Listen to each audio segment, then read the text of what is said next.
Hey there, fellow movie buffs.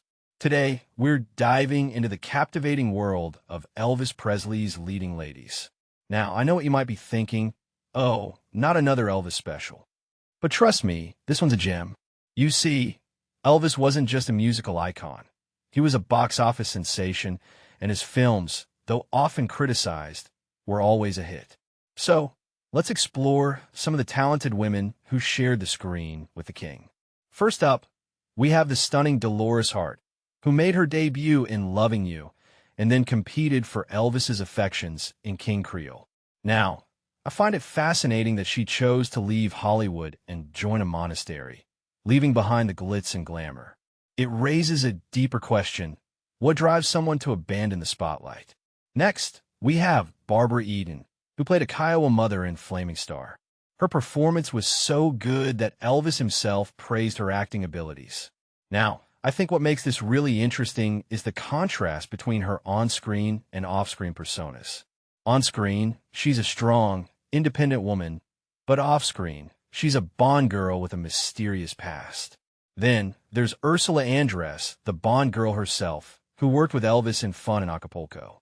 Despite rumors of a romance, they were strictly friends. Now, I find it intriguing that Elvis had such a selective taste in women, and it makes me wonder about the dynamics of their relationships. Moving on, we have Ann-Margret, who paired up with Elvis in Viva Las Vegas. Not only did she pair up with Elvis for 3 songs, but she also had 2 solo numbers. Now, I think what many people don't realize is that their off-screen romance was a closely guarded secret. It raises a deeper question: what makes a relationship work in the face of fame and pressure? Next, we have Shelley Fabares, who has the distinction of being the only woman to appear with Elvis in 3 movies. Now, I find it fascinating that her hit song Johnny Angel was replaced in the top spot by Elvis's Good Luck Charm. It makes me wonder about the dynamics of the music industry and the power of Elvis's influence. Finally, we have Donna Douglas, who played a riverboat entertainer in Frankie and Johnny. Though she was disappointed with the movie, she liked Elvis, with whom she shared a deep spiritual connection.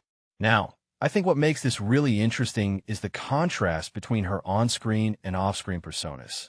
On-screen, she's a jealous lover, but off-screen, she's a spiritual seeker.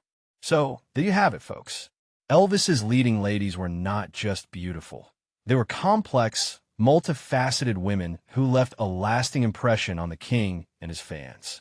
Now, I think what this really suggests is that Elvis's films were not just about the music. They were about the human stories behind the songs. So, the next time you watch an Elvis film, take a step back and think about the women who shared the screen with the king. What makes them so fascinating? What do their stories tell us about Elvis and the era he reigned? And most importantly, what do their stories tell us about ourselves?